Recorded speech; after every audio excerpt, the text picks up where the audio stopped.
Good afternoon all of you. मैं बेड़ी sir आप सभी का स्वागत करता हूं करियर एंड कंपटीशन के यूट्यूब प्लेटफॉर्म पे। और हम लोग का जो टॉपिक चल रहा है वो सीआई एंड एसआई। ये आपका आई थिंक फोर्थ क्लास होगा।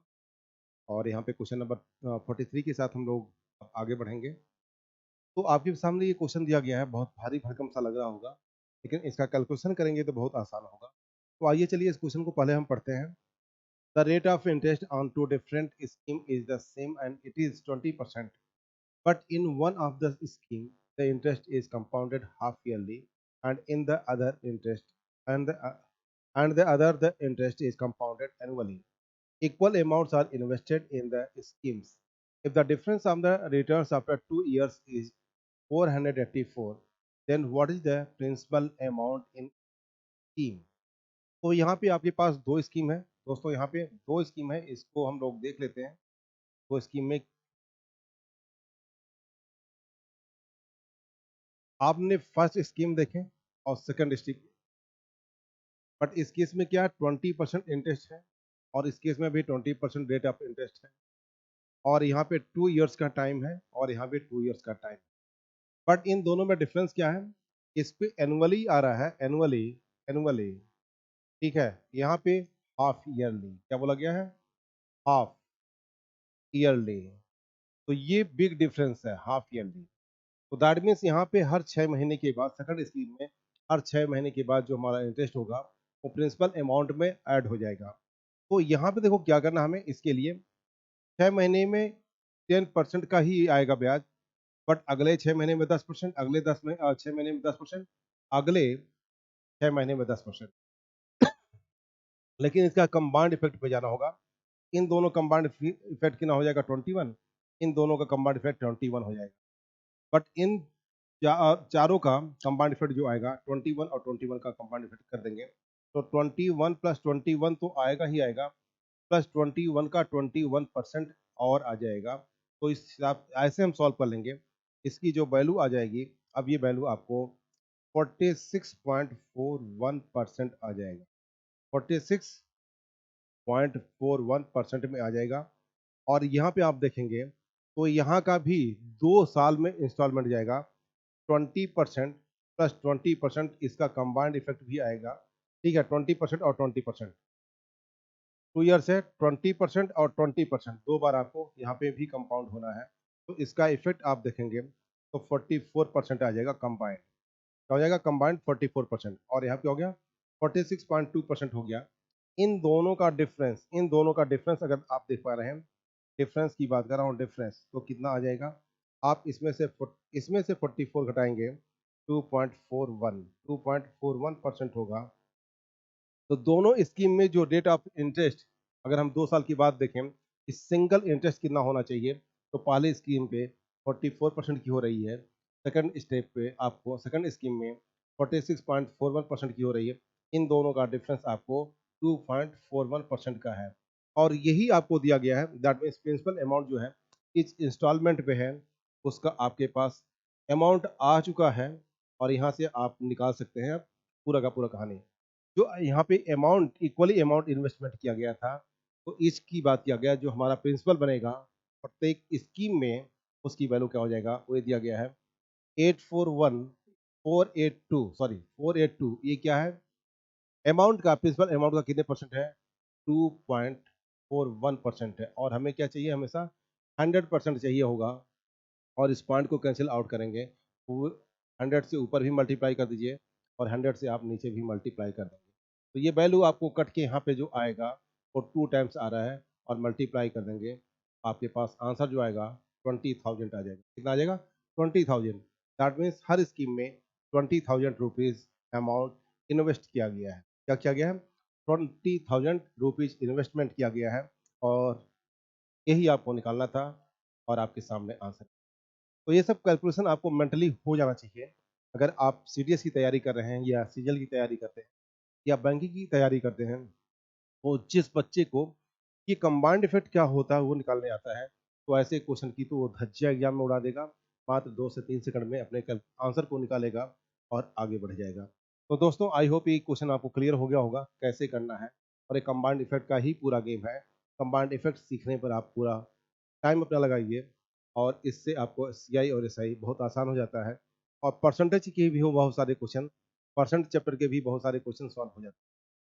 आप इसी क्वेश्चन को सॉल्व कर लिए हैं, आगे बढ़ते हैं next question. Question number 44, question number 44 आपके सामने है। इस क्वेश्चन में क्या दिया गया है? A lent 25,000 to B and at the same time lent some amount to C at the 7% simple interest. After 4 years, A received 11,200 as interest from B and C. How much did he lend to C? तो देखो यहाँ पे जो दिया गया है कितना amount उसने सी को इन्वेस्ट किया है, ये हमें देखना है। क्वेश्चन को एक बार फिर पढ़ लीजिए।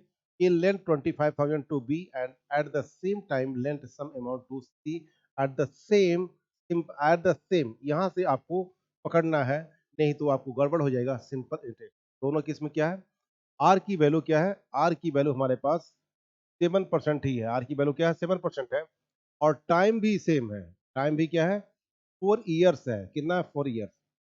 मैं हमेशा इस क्वेश्चन में आपको बात करता हूँ आरटी कितना हो गया, दोनों को मल्टीप्लाई कर दिया जाए और हम लिखेंगे किसमें? परसेंट में ही 28%, यानी दोनों अमाउंट का 28% की वैल्यू आपके सामने है।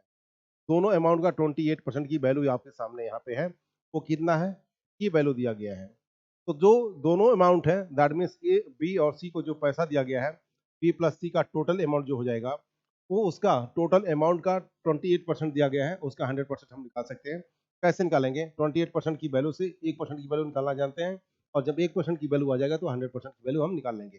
दैट मीन्स 11,200 को हम 28 से डिवाइड करेंगे और 100 से मल्टीप्लाई कर देंगे, तो हमारा दोनों का लेंट किया गया मनी, जो ए के द्वारा बी और सी को मनी लेंट किया है, वो वैल्यू आ जाएगा। तो यहाँ से हम निकाल सकते हैं, इसको डिवाइड करेंगे तो ये आपको 300 और 400 टाइम्स जाएगा। कितनी बार जाएगा? 400 टाइम्स। दैट मीन्स यहाँ पे वैल्यू क्या हो गया? 40,000।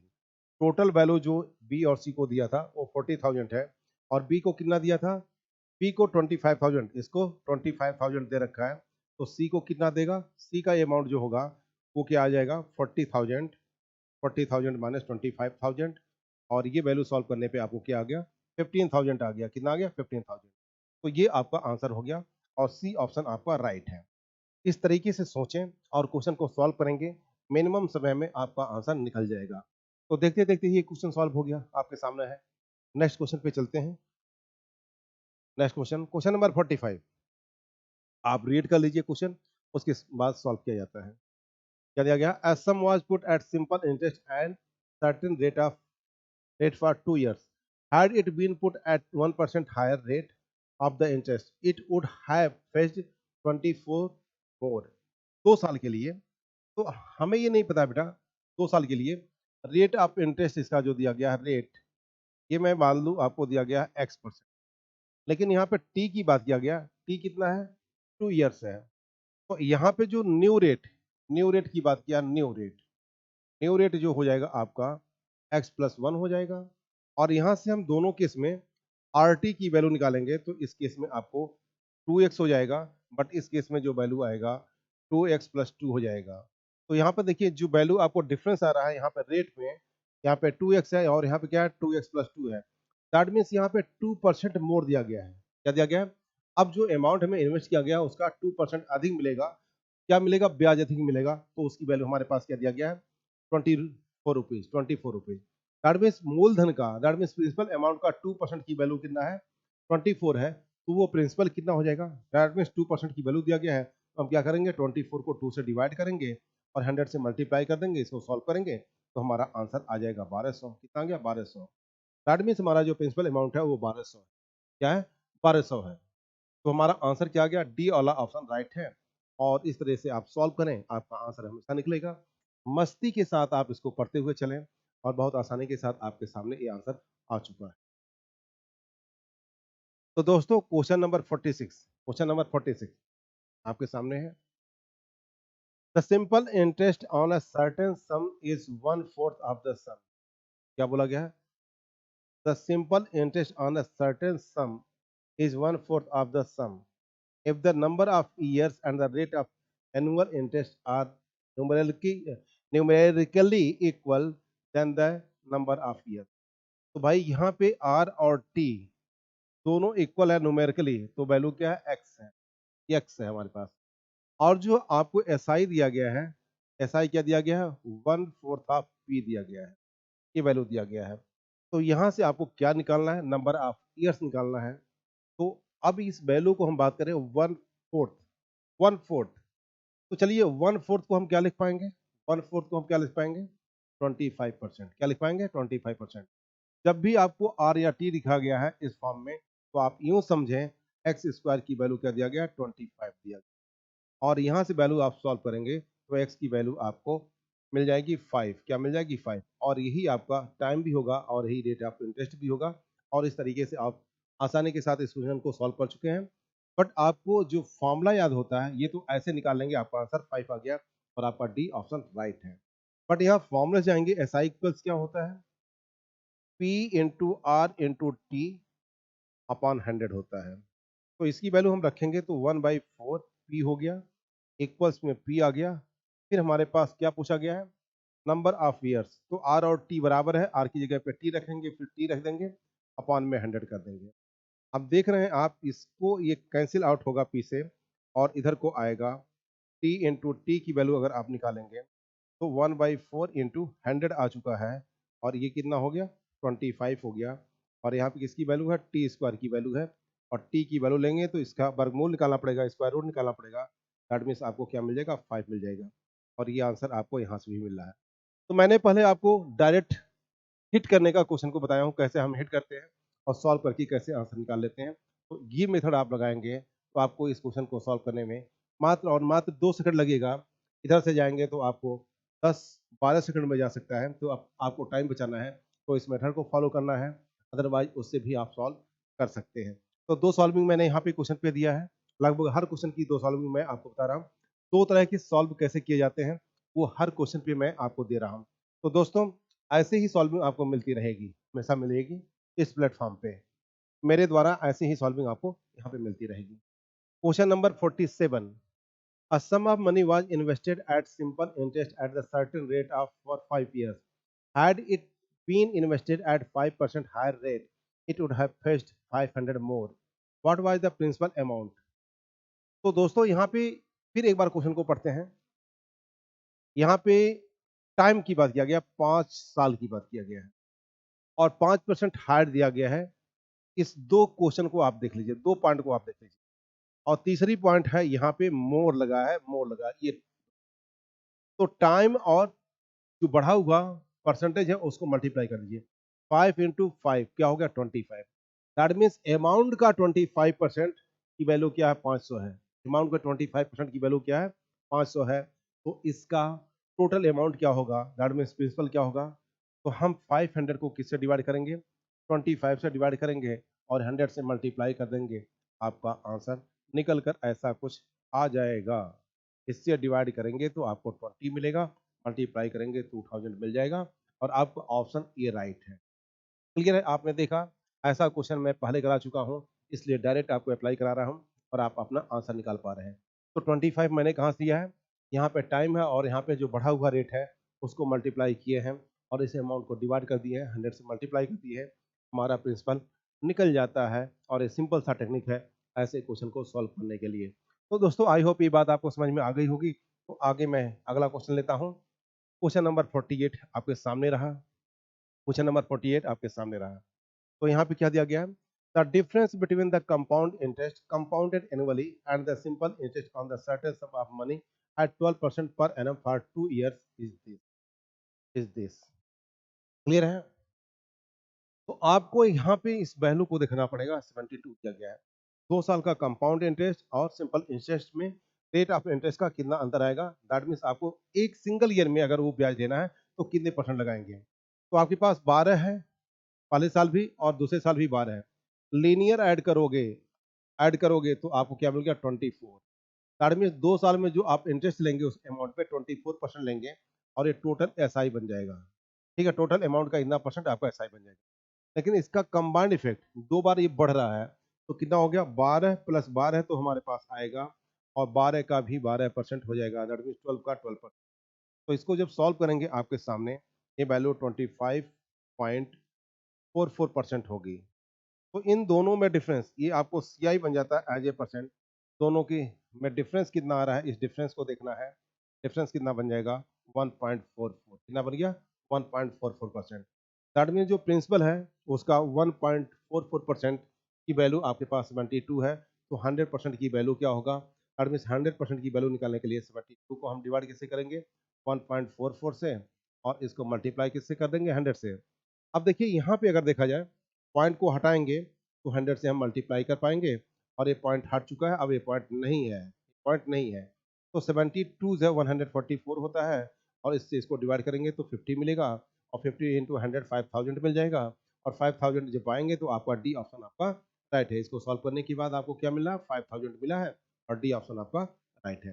तो बहुत सिंपल सा कैलकुलेशन आपके सामने मैंने रखा है कि मेंटली कैलकुलेशन आप कर सकते हैं। मैं यूं कहूं, अब यूं कहूं 77 को सॉरी 72 को किससे डिवाइड करना है 12 का 12%, 12 का 12% कितना हो जाएगा 1.44 हो जाएगा, और इसमें 100 से मल्टीप्लाई कर देना था। ये सॉल्व करने के बाद आपको आंसर क्या मिल जाएगा 5000 मिल जाएगा, और यही आपका आंसर था। तो सिंपल क्वेश्चन था। आप एक बार मेंटली कैलकुलेशन करना सीख जाएं तो सब कुछ आप आसानी के साथ सॉल्व कर सकते हैं। तो आपने देखा कि ये सब लिखने में करने में कितना समय लगने वाला आपके सामने है। ठीक है, ये सब तो हमें करना ही नहीं ना। मेंटली कैलकुलेशन आप जानते हैं, इसकी प्रैक्टिस है, तो आप सीधे आप इस आंसर पे पहुंचते हैं, आपका आंसर आसानी के साथ निकल जाएगा। आगे बढ़ते हैं, क्वेश्चन को 49 लेते हैं, क्वेश्चन नंबर 49। तो दोस्तों आपके सामने ये क्वेश्चन है 49। A sum of money compounded annually doubles itself in 5 years. In the how many years will it be 4 times? 4 times। देखो भाई, पहले 5 साल में डबल हुआ है, तो 5 ईयर तो लगेगा ही। अब यहाँ से इसको डबल कर दो तो कितना हो गया 4 टाइम्स हो गया। अब यहाँ पे और टाइम कितना लग गया 5 ईयर्स, तो टोटल टाइम कितना लग गया 5 प्लस 5, 5 प्लस 5 कितना हो गया 10 ईयर्स। कितना हो गया 10 ईयर्स आपका टाइम आ गया है। अब यहाँ से आप ऑप्शन देख सकते हैं, ए वाला ऑप्शन आपका राइट है। ऐसे सोचिए ना, क्या इफेक्ट पड़ता है।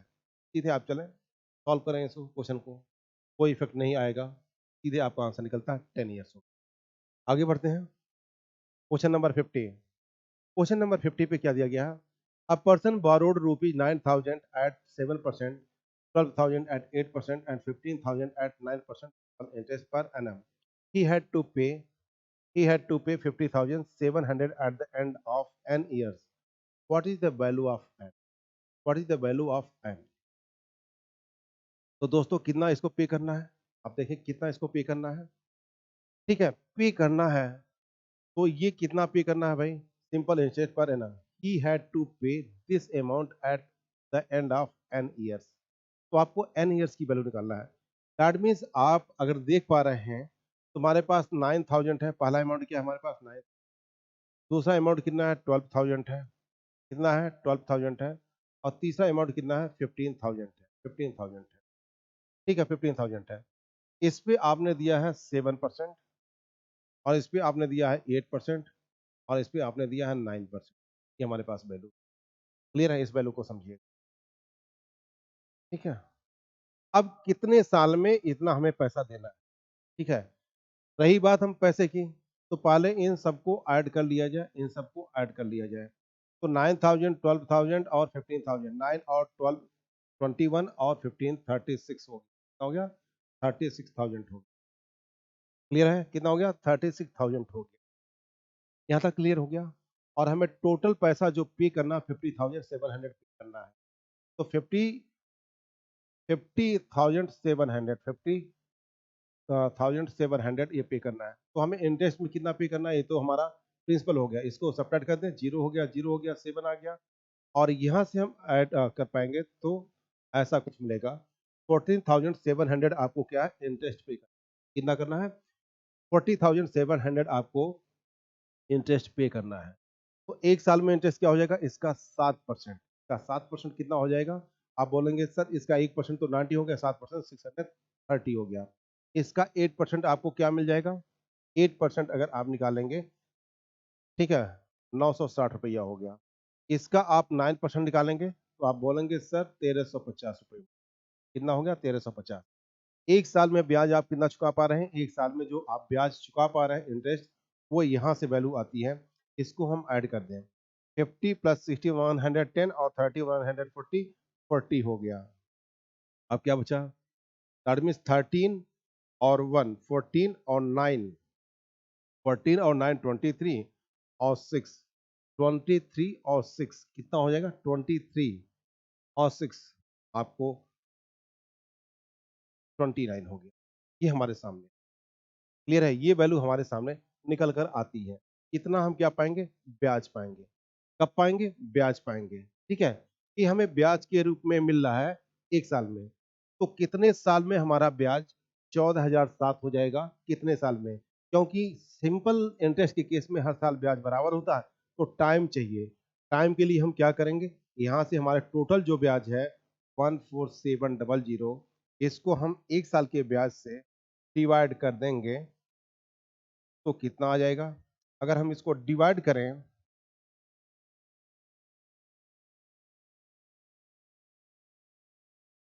ठीक है, इसको डिवाइड करें, या तो कैलकुलेशन गलत हुआ तो हम एक बार चेक कर लेंगे, नहीं डिवाइड करने के बाद आ जाना चाहिए। 5 से डिवाइड करेंगे तो 4 पचे 20, 4 9 5 9 45, हाँ ठीक है भैया, इससे डिवाइड कर दो 5 टाइम्स जाएगा। कितने टाइम जाएगा? 5 टाइम्स। टी की वैल्यू क्या आ गया? 5 आ गया। तो आपका आंसर क्या मिल गया? सी मिल गया। क्लियर है? सी मिल गया। तो यहाँ पे देखने में क्वेश्चन थोड़ा सा लग रहा था कि लफड़े वाला क्वेश्चन होगा, लेकिन सिस्टमेटिक ढंग से आप सॉल्व करेंगे तो आपको ये आंसर बहुत आसानी के साथ निकल कर आ गया और आपका आंसर सी मिल गया है। तो इस तरह से सॉल्विंग आपको सीखनी है और करनी है आपकी एग्जामिनेशन में, या मॉक टेस्ट जब देते हैं ऐसे ही कैलकुलेशन आपको करना है। इस तरीके से सोच आपको अपनी थिंकिंग प्रोसेस को डेवलप करना है कि हम क्वेश्चन को कितने मिनिमम टाइम में क्रैक कर सकते हैं। तो दोस्तों, आई होप ये क्वेश्चन आपको पूरी तरह से समझ में आ गया है। आगे बढ़ते हैं, नेक्स्ट क्वेश्चन लेते हैं। Question number 51। क्वेश्चन नंबर 51,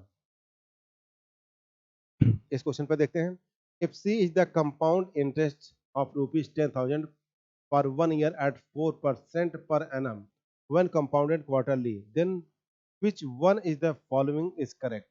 तो सी की वैल्यू आपको निकालना है कि कितना होगा, कितना होगा, किस रूप में आएगा, ये वैल्यू आपको निकालना है। तो आप देखिए, एक सिंपल सी बात आपको मैं समझा दूं। सी की वैल्यू आपको क्या निकालना? एट 4%, एट द रेट क्या दिया गया है? 4%। बट ये एनुअली है, क्या है हमारे पास? एनुअली है। बट यहाँ पे एनुअली की बात नहीं किया गया, क्वार्टरली की बात किया गया। क्वार्टरली कैसे निकालना है? क्वार्टरली। ठीक है, तो यहाँ पे जो होगा इसका 1/4 किया जाएगा, 4 बार ये 4 बार में आएगा। लेकिन जब इसका कंबाइंड इफेक्ट निकालेंगे, कंबाइंड इफेक्ट पे इसकी वैल्यू आएगी 2.01, और यहाँ से 2.01 होगा, और यहाँ से आप देख रहे हैं अब इसकी वैल्यू 4 4 प्लस समथिंग आएगा। क्या आएगा? 4 प्लस समथिंग आएगा, यानी 4% से अधिक होगा। जब आप टुकड़ों में लेना स्टार्ट कर देते हैं, एनुअली की जगह पे आप क्वार्टरली या हाफ ईयरली ऐसे जब आप चार्ज करेंगे, तो आपका जो इंटरेस्ट है, रेट ऑफ इंटरेस्ट है, वो एक्चुअल से बढ़ जाएगा। दैट मीन्स अभी एनुअली आप 4% दे रहे हैं, क्वार्टरली अगर आप लेंगे इंटरेस्ट, तो आपकी जो इंटरेस्ट आएगा वो 4% से अधिक आएगा। तो यही इस क्वेश्चन में पूछा गया है। तो इसमें क्या आएगा? आपका 4%, 10,000 का 4% क्या हो जाएगा? 10,000 का 4% आपको 400 मिलेगा। ये क्या है? आपको जब आप सिंपल इंटरेस्ट निकाल रहे हैं, लेकिन ये कंपाउंड इंटरेस्ट है। कंपाउंड इंटरेस्ट है, हर 3 महीने के बाद ब्याज जो है आपके मूलधन में जा रहा है। दैट मीन्स जो वैल्यू आएगी आप इंटरेस्ट का, वो 400 से अधिक होगी। क्या होगी? 400 से अधिक होगी। तो आपको ब्याज क्या था? सी था। इंटरेस्ट क्या था? सी था। सी की वैल्यू 400 से मोर होगी। आपका जो है डी ऑप्शन आपका राइट होता है। ऐसे ही इसी तरीके से इस क्वेश्चन को सोचना है, और इसका एग्जैक्ट कैलकुलेशन नहीं पूछा गया। आपसे एग्जैक्ट कैलकुलेशन नहीं पूछा गया है, तो हम एग्जैक्ट कैलकुलेशन करेंगे भी नहीं, और आप थिंकिंग प्रोसेस से इस क्वेश्चन को सॉल्व करना। ठीक है, आगे बढ़ते हैं। ये क्वेश्चन आपको समझ में आ चुका होगा। अगला क्वेश्चन 52 आपके सामने है। क्वेश्चन नंबर 52 आपके सामने है। तो दोस्तों, क्या दिया गया है? In a business dealing, A owes B 20,000 payable after 5 years, whereas B owes 12,000 payable at 4 years. They want to settle it now at the rate of 5% simple interest. Who gives how much money in the settlement? तो आप देखो, ए ने जो भी काम किया है वो किसके साथ किया? बी के साथ। कितना है? 20,000। कितना है? 20,000। लेकिन ये 23,000 आज नहीं है, 5 साल के बाद इसका, कितने साल के बाद, आफ्टर 5 ईयर्स। तो आज के डेट में जो वैल्यू होगा, ये तो आपको अमाउंट हो गया, हमें प्रिंसिपल चाहिए, अमाउंट वैल्यू हो गया, हमें क्या चाहिए, प्रिंसिपल चाहिए। तो 5 साल में ब्याज कितना हो जाएगा, ये भी हम देख लें। किस तरीके से कर रहा है, सिंपल इंटरेस्ट, इस पे कर रहा है, सिंपल इंटरेस्ट पे बात कर रहा है। तो यहाँ पे ईयर्स दिया गया है, और यहाँ पे ईयर्स है, और यहाँ पे टाइम है, percent sorry rate of interest है, कितना, 5। तो 5 साल में कुल कितना ब्याज हो गया, हर साल 5-5% देगा, तो 5 साल में क्या होगा, टोटल 25%। तो यहाँ पे जो ए ने बी को ओज किया है, ए ओज बी कितना, 20,000 है, लेकिन उसकी प्रेजेंट वैल्यू क्या हमें निकालना है, present value, P value, present value, ये तो फ्यूचर वैल्यू है, तो दैट मीन्स क्या हो गया, 25% पहले से ज्यादा है, दैट मीन्स 125%। ये क्या है, 125% है, तो हमें 100% चाहिए, क्योंकि बोला गया है ये इंटरेस्ट भी दिया है, अमाउंट है, तो 100 की जगह पे 125 दिया है, दैट मीन्स 125 की वैल्यू यहाँ दिया गया, 125 की वैल्यू है, 100 की वैल्यू चाहिए। तो 20,000 को हम क्या करेंगे, ठीक है, 125 से डिवाइड करेंगे और 100 से मल्टीप्लाई, तो 25 से डिवाइड करेंगे तो यहाँ पे 5 आएगा, और यहाँ पे आपको 4 आएगा, इससे भी इसको डिवाइड कर दो, तो 4,000 हो गया, मल्टीप्लाई करेंगे तो 16,000 हो गया, कितना हो गया, 16,000 हो गया। लेकिन अगली बार क्या है, बी भी कुछ पोच किया है ए को, वो कितना किया है, 12,000, कितना किया है, 12,000। ए भी तो इसी पे है, इसका भी प्रेजेंट वैल्यू, इसका भी प्रेजेंट वैल्यू चाहिए, तो प्रेजेंट वैल्यू कितना हो जाएगा, 12,000, 12,000 अपॉन 125 मल्टीप्लाई बाई 100, ये वैल्यू निकालेंगे तो ये 4 होगा, और यहाँ पे 5 आएगा, इससे भी हम सॉल्व कर सकते हैं, ठीक है। अच्छा, इसका सॉरी, यहाँ पे जो है इसका 4 साल का ही है, कितना है, 4 साल का है, 4 साल में कितना हो जाएगा, 20%, 5 गुणे 4 20 हो जाएगा, 120 हो जाएगा, गुणे 100 हो जाएगा, हाँ, इसको इससे डिवाइड करना है, ये आपको मिलेगा, 100 मिल जाएगा, और मल्टीप्लाई करेंगे तो आपको 10,000 हो गया, कितना हो गया, 10,000 हो गया। तो एक ने 16,000 दिया, एक ने क्या किया, 10,000 ही दिया है, तो डिफरेंस कितने का आएगा, 16,000 और 10,000 का डिफरेंस कितना हो गया, 6,000, कितना हो गया, 6,000। तो ये, ठीक है, यहाँ पे ये वाली वैल्यू आपके सामने है, ठीक है, ये वाली वैल्यू 6 है, ओज, क्लियर है। आपने अब देखो, ए ओज बी, ए ओज बी, तो बी किसको देगा, ए को देगा, ए ने पहले बी को दिया है, तो उल्टा होना है, बी किसको देगा, ए को देगा, कितना देगा, 6,000 देगा। आपको यहां से वैल्यू समझ में आ जाना चाहिए, gives B to this amount, clear हो गया। आई होप ये आपका क्वेश्चन क्लियर हो गया, इस तरह से आपको सॉल्विंग करनी थी। और आगे चलते हैं नेक्स्ट क्वेश्चन पे, क्वेश्चन नंबर 53, क्वेश्चन नंबर 53 है। क्वेश्चन नंबर 53 में क्या दिया गया है, what is the difference between simple interest and compound interest on rupees 10,000 for 2 years at 20% per annum compounded half yearly, compounded क्या, half yearly, difference between simple interest और compound interest. तो देखिए, simple interest की बात किया जाए तो 2 साल की बात किया गया, कितने साल की बात किया गया है, interest, what is the difference between the simple interest and compound interest is for 2 years, for 2 years है। तो देखिए 2 इयर्स में क्या हो जाएगा, 20 और 20 आप ऐड करोगे तो सिंपली 40% आप निकल रहा है। लेकिन एक स्कीम में क्या है, हर 6 मंथ में हो रहा है, तो 10 10 10 और 10। देखिए आप ऐसे लिखेंगे तब भी ऐसा यही आएगा, और इससे आप जाएंगे तो भी इसको सम करने पे 40% ही आपको क्या बनेगा, ऐसा ही बनेगा, ऐसा ही बन गया, ठीक है। अब इसका कंबाइंड इफेक्ट लगाएंगे तो 21 आपको मिलता है, इसका भी कंबाइंड इफेक्ट आपको 21 मिलेगा, लेकिन इस पूरे का कंबाइंड इफेक्ट जो आएगा, ये वैल्यू आ जाएगा 46.41 आ जाएगा, और ये आपको सीआई है, दैट मीन्स टोटल इतना परसेंट सीआई आप लेंगे कितने साल में, 2 साल में, और टोटल परसेंट कितना लेंगे, टोटल 40% आपका एसआई बनता है, ठीक है, अमाउंट का, दैट मीन्स इसका प्रिंसिपल का। तो इन दोनों का डिफरेंस, तो सीआई और माइनस एसआई की वैल्यू, जो वैल्यू आ रही है डिफरेंस, 6.41% की आ रही है, 6.41% की आ रही है, और यही दोनों ब्याज में डिफरेंस होगा एसआई और सीआई में। दैट मीन्स हमें क्या निकालना है, जो हमारा प्रिंसिपल है, मूलधन है, उसका 6.41% आप निकाल दीजिए, तो सीआई और एसआई का डिफरेंस आ जाएगा, that means CI minus SI की वैल्यू क्या हो गया, 6.41% ऑफ पी प्रिंसिपल अमाउंट कितना है 10,000 है। दैट मीन्स इसकी वैल्यू जो आपको आ जाएगा 6.41 अपॉन 100 मल्टीप्लाई बाई 10,000 कितना हो जाएगा 10,000। जब इसको सॉल्व करेंगे तो 641 आपका आंसर आ जाएगा और सी ऑप्शन आपका राइट हो जाएगा। कौन सा ऑप्शन राइट हो जाएगा? सी ऑप्शन आपका राइट हो जाएगा। तो इस तरीके की सॉल्विंग आपको आनी चाहिए, ऐसी सॉल्विंग आपको करना है। 2 सेकंड के क्वेश्चन होते हैं, हार्डली 5 सेकंड लगते हैं ऐसे क्वेश्चन को सॉल्व करने पे।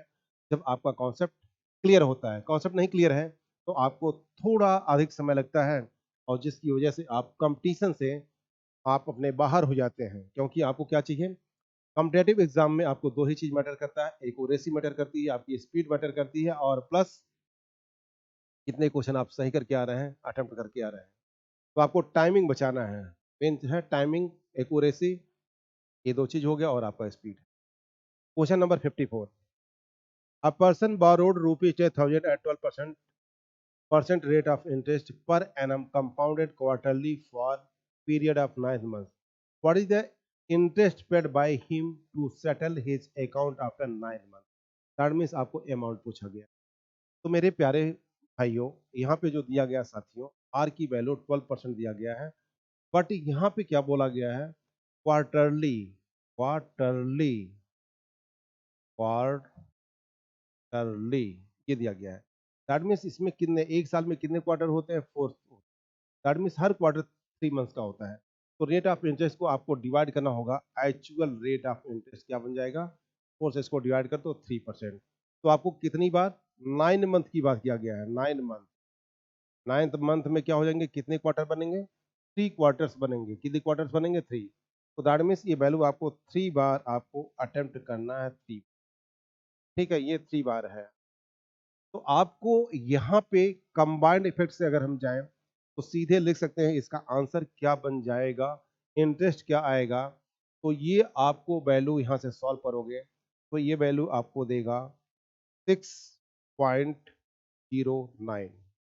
अब इन दोनों का कंबाइंड इफेक्ट लगाएंगे तो ये वैल्यू आपको 9.27% आपको दे देगा। ठीक है, इस तरीके से आपको सॉल्व करना पड़ेगा, इस तरीके से। अच्छा, कुछ और आएगा, थोड़ा सा यहाँ पे कैलकुलेशन हो रहा है, 3 ऐड करेंगे, इसका 3% निकालेंगे तो ये वैल्यू आपको अलग आएगी, थोड़ा सा अलग आ जाएगी, कैलकुलेशन मिस्टेक भी होगा। तो क्या क्या बन जाएगा इन दोनों का कंबाइंड इफेक्ट, तो 6.09 प्लस 3 प्लस 6.09 का 3%, ये आपको सॉल्व करना है। इसकी वैल्यू को सॉल्व करोगे तो आपको 1827, बट यहाँ पे पॉइंट लग जाएगा और ये वैल्यू आपको सॉल्व कर लेना, ऐड कर लेना है। तो यहाँ पे 9.09, 9.09, तो ये वैल्यू आपको 9.2727 आ जाएगा। क्या आ जाएगा, 9.2727, इतना परसेंट हमें चाहिए। क्लियर है, किसका इतना परसेंट, किसका निकालना है, 10,000 का, 10,000 का इतना परसेंट निकालना है। तो हमारा कैलकुलेशन सीधे 9.2727 इंटू 10,000 और डिवाइडेड बाई 100, तो डबल जीरो कैंसिल हो गया, मल्टीप्लाई होके 927.27 आ जाएगा और ये हमारा आंसर हो जाएगा। हम देख पा रहे हैं कि हमारा ये ऑप्शन राइट है, ये ऑप्शन हमारा राइट है। क्लियर है, ये पॉइंट हमारा क्लियर होना चाहिए। क्या ओवर 103 का क्यूब आपको आना चाहिए, वहां से भी ये क्वेश्चन आसानी से आपको निकल जाता है। ठीक है, आसानी के साथ निकल जाता है। तो यहाँ पे आपको इंटरेस्ट पूछा गया है, what is the interest paid by him, तो आपको इंटरेस्ट निकालने के लिए मैंने बात किया। क्लियर है, इस तरीके से आप सॉल्व करते हैं क्वेश्चन को। आई होप ये क्वेश्चन आपका क्लियर हो चुका होगा। नेक्स्ट क्वेश्चन पे चलते हैं। नेक्स्ट क्वेश्चन आपके सामने है, क्वेश्चन नंबर 55। यहाँ पर भी देखते हैं क्या दिया गया है। क्वेश्चन थोड़ा सा लेंदी लग रहा है, बट यहाँ पे लॉग वगैरह दिया है। विदाउट लॉग हम लोग कैसे इसको सॉल्व कर पाएंगे, ये हमें देखना है। विदाउट लॉग हम लोग इस क्वेश्चन को सॉल्व करेंगे। तो इस क्वेश्चन में क्या दिया गया है, a sum of money at 20% rate of compound interest per annum becomes more than 100 times in year। तो सिंपल सी बात है, तो आपको क्या बोला गया है ये समझिए इस क्वेश्चन में मीनिंग।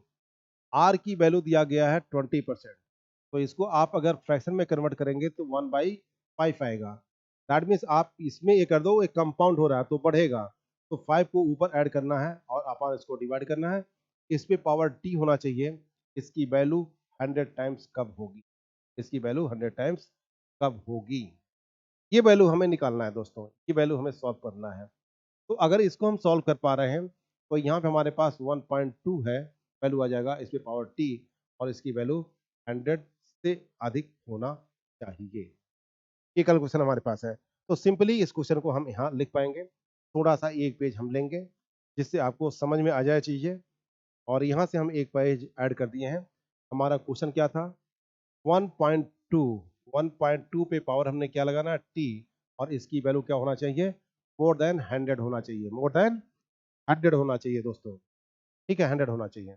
बस थोड़ा सा आपको कैलकुलेशन आना चाहिए, आप कैलकुलेशन जब करना सीख जाएंगे तो आपके लिए आसान हो जाएगा। वैल्यू ज़्यादा है तो 1.2 पे अगर पावर आप 2 करते हैं तो इसकी वैल्यू 1.14 आती है। लेकिन अगर आप 1.2 पे पावर 4 करेंगे तो इसकी वैल्यू क्या होगी, दैट मीन्स इसका स्क्वायर आप कर पा रहे हैं क्या, अगर आप स्क्वायर कर पाएंगे तो इसकी वैल्यू 1.9, 14 का, अगर आप देखें 14 का स्क्वायर कितना होता है, 196 होता है, इससे ग्रेटर होगा, दैट मीन्स 6 से ग्रेटर होगा तो ये हम 7 ले सकते हैं। क्लियर है, 7 ले सकते हैं।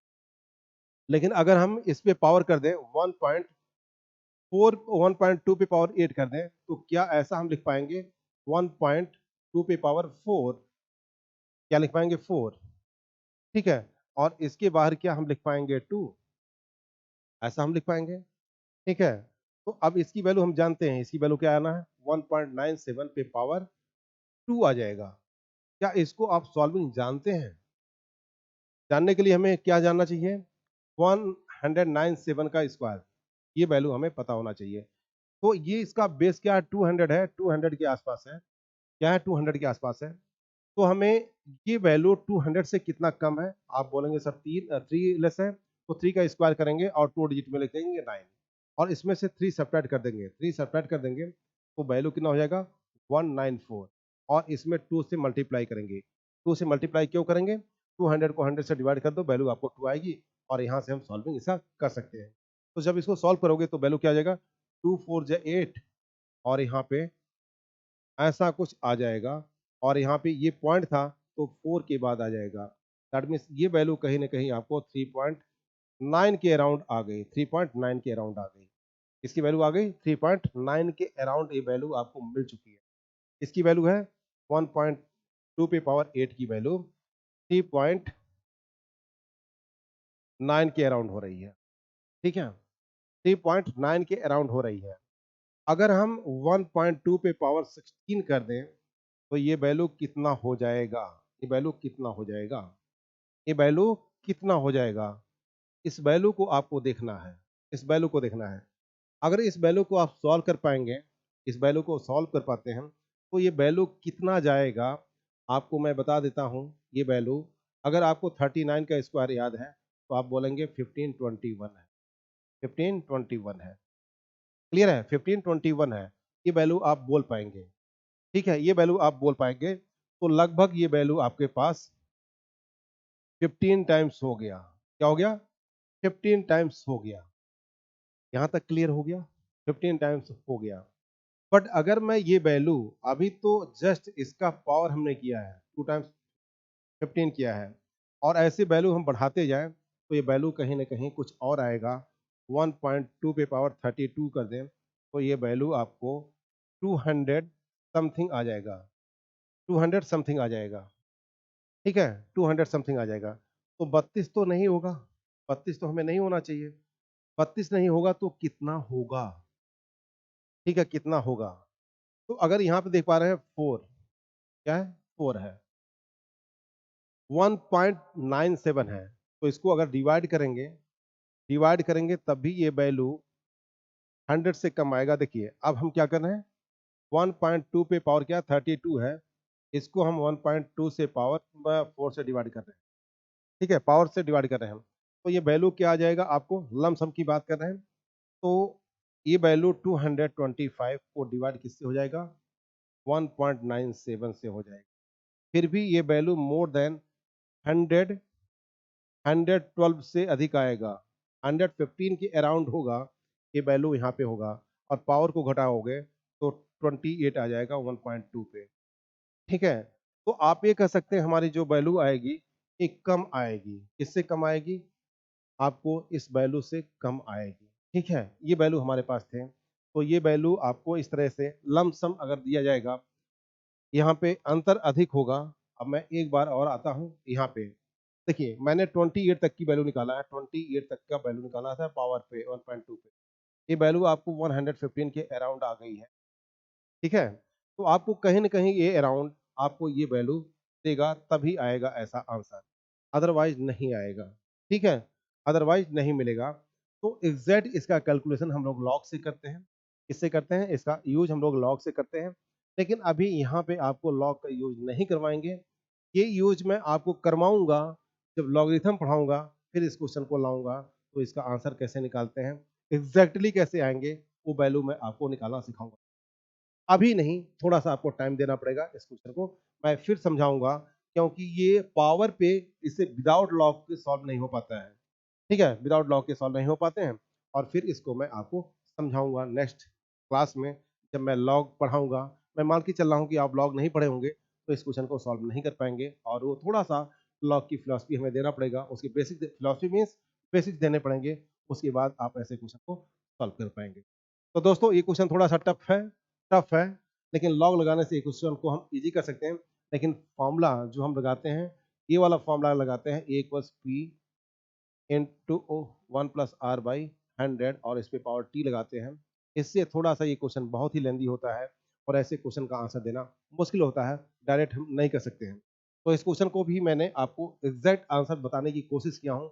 मेबी ये क्वेश्चन रॉन्ग हो सकता है, 25 भी आ सकता है, 24 भी आ सकता है।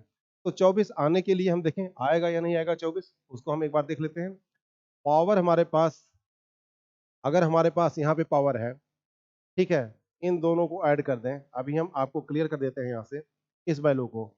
1.97 है और इसकी वैल्यू यहाँ पे 3.9 के अराउंड है, 3.9 के अराउंड है।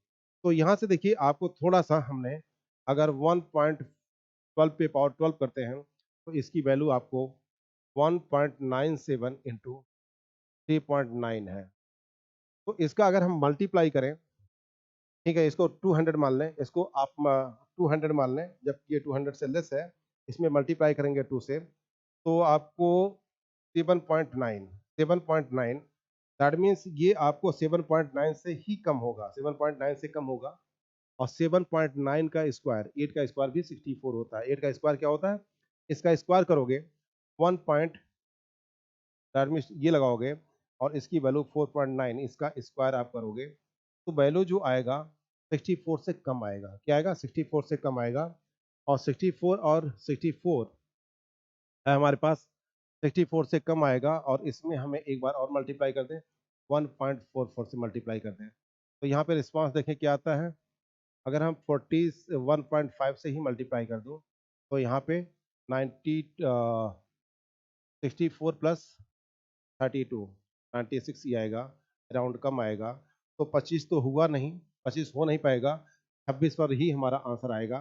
तो ये कैलकुलेशन थोड़ा-सा लेंदी है, तो आपको मैं इस वैल्यू को, सब वैल्यू आपको मैं बताया हूँ 1.2 पे पावर, जैसे मैंने आपको किया था, इसकी वैल्यू तो जानते हैं 2 पे पावर आपको 1.44 मिला था और इसके बाद हमने इस पे पावर 4 लगाया था, तो हमने ये बोला था कि आपको 97 के अराउंड आएगा और 1.2 पे पावर 8 किया था, इसकी वैल्यू हमने आपको, तो इसकी वैल्यू 3.9 के अराउंड बताया था, 9 के अराउंड बताया था और यहाँ से जब हमने आपको किया, इन दोनों को कंबाइंड किया तो 1.2 पे पावर 12 की बात किया, तो ये पावर जो आपको मिल रहा है मल्टीप्लाई करने के बाद, तो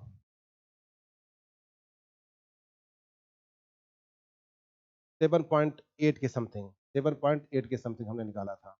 तो यहाँ से हम आगे बढ़े थे कि इसकी वैल्यू हमारे पास क्या हो जाएगा, 1.2 की पावर 24 की वैल्यू। यहाँ से भी निकालने थे, लमसम हमने निकाला था, लमसम 8 बोल दिया था, तो 64 हो गया था, जबकि होगा नहीं, इससे कम होगा, 63 समथिंग होगा, 63 समथिंग होगा और हमने आपको ये बोला था कि अगर हम इससे मल्टीप्लाई करेंगे तो हमारा आंसर नहीं आएगा, लेकिन 1.26 की इस पे पावर हम ले जाएं 26, तो इसको हम ये ले सकते हैं 64 इंटू 1.97 के अराउंड, इससे कम ही होगा। ये वैल्यू आपको अब मोर देन 100 तो आएगा ही आएगा, इसलिए मैंने आपको बोला था 26 ईयर आपका आंसर होगा, 26 ईयर आपका आंसर होगा। तो इस तरह का कैलकुलेशन आपको मेंटली करना पड़ेगा, लेकिन उस वे में सोच पाओगे या नहीं सोच पाओगे। अगर आपको चीजें क्लियर है कॉन्सेप्ट, आप आसानी के साथ और जल्दी से अगर आप स्क्वायरिंग कर सकते हैं तो इसको आप सॉल्व कर पाएंगे विदाउट लॉग के, अदरवाइज आप नहीं कर पाएंगे इसको। जो आपका जब तक आपका कॉन्सेप्ट पूरी 100% क्लियर नहीं है तो आप सॉल्व नहीं कर पाएंगे। इसलिए मैं बोल रहा हूँ कि इसको क्वेश्चन को आपको लॉग मेथड से ही सॉल्व करना होगा। किससे? लॉग मेथड से ही सॉल्व करना होगा। जब लॉग का चैप्टर मैं आपको पढ़ाऊंगा तो वहां पे इसको क्लियरिटी करूंगा और आपको आंसर ऐसे ही मिलेगा, 26 ही आएगा। ठीक है, 26 ही आएगा। तो ऐसे क्वेश्चन को समझने के लिए, करने के लिए हमें लॉग चैप्टर तक का इंतजार करना पड़ेगा दोस्तों। सीजीएल में ऐसे क्वेश्चन तो कभी नहीं आएंगे, ये केवल सीडीएस में आएगा या एनडीए के एग्जाम में ऐसे क्वेश्चन आते हैं। तो वहां पे हम लोग, आपको एनडीए करना पढ़ना नहीं है, आप तो सीडीएस की तैयारी कर रहे हैं, क्योंकि एनडीए से तो आप बाहर हो चुके हैं। जो बच्चा सीडीएस की तैयारी कर रहा है वो एनडीए दे ही नहीं सकता, एज ही उसकी नहीं बची है। आप कहीं न कहीं आप एनडीए में सेलेक्ट नहीं हुए हैं, फिर भी आपका एक सपना है कि हमें जाना है, फिर आर्मी में ही जाना है या हमें अच्छी पोस्ट पे जाना आर्मी के, तो आप सीडीएस के थ्रू जाते हैं। क्लियर है दोस्तों? तो आई होप ये कॉन्सेप्ट आपका क्लियर हो चुका है। फिर हम मिलेंगे नेक्स्ट क्लास में नए चैप्टर के साथ, प्रॉफिट एंड लॉस के साथ। प्रॉफिट एंड लॉस में आई थिंक मुझे 4 या 5 क्लास लगानी होगी। उस क्लास लगाने के बाद आपको अच्छे स्टैंडर्ड जो आपके टॉपिक्स बनते हैं, जहाँ से सीडीएस के क्वेश्चन बहुत अच्छे वाले क्वेश्चन बनते हैं, एडवांस मैथमेटिक्स के बनते हैं, उस पार्ट पे मैं आऊँगा और वहाँ पे आपको सॉल्व करना सिखाऊँगा और वहाँ पे बेसिक्स से लेकर चलेंगे, जिससे आप हमारे साथ कनेक्ट हो पाएँ। अगर आपका बेसिक क्लियर नहीं है तो यहाँ पे भी आप कनेक्ट होने में आपको प्रॉब्लम आएगी, क्योंकि जो बातें मैं आपको बोल रहा हूँ वो आप समझ नहीं पाएंगे। ठीक है, तो मैं एक कोशिश करूंगा नेक्स्ट चैप्टर से कि हम आपको कनेक्ट कर पाए, बेसिक भी लेकर चलूंगा प्रॉफिट एंड लॉस में। हो सकता है ये क्लास हमें अधिक देना पड़ जाए, लेकिन हम देंगे और आपको यहाँ से कनेक्टिविटी प्रॉपर मिलेगी कि आप हमें भी समझ पाएंगे, मैं आपको समझ पाऊंगा। टीचर और स्टूडेंट का इंटरेक्शन बहुत जरूरी होता है, इसलिए आप लोग कमेंट में जरूर लिखें कि आपको लाइकिंग कहाँ हो रही है इस क्लास को समझने में, लाइक कहाँ कर रहे हैं इस क्लास को समझने में। वो चीज़ आप कमेंट के माध्यम से मुझे जरूर बताने की कोशिश करें, क्योंकि मैं यहाँ पे जो फिलॉसफी लेकर चल रहा हूँ आपको बेसिक आता होगा। अगर आप कमेंट नहीं कर रहे हैं फिर भी आफ्टर जो होली में आ रहा हूँ आपको इस तरह से ही क्लास में दूंगा। ठीक है, और वो चैप्टर होगा आपका प्रॉफिट एंड लॉस होगा। तो दोस्तों हमारे साथ आप बने रहें। जय हिंद, जय Bharat, have a nice day. Holi मुबारक हो आपको। अच्छे तरीके से आप रंग की हो त्योहार को मनाएं, खुशियां बांटें और हम मिलते हैं इस खुशी वाले त्योहार के बाद मिलते हैं और एक नई एनर्जी के साथ मिलेंगे दोस्तों। जय हिंद, जय Bharat, have a nice day.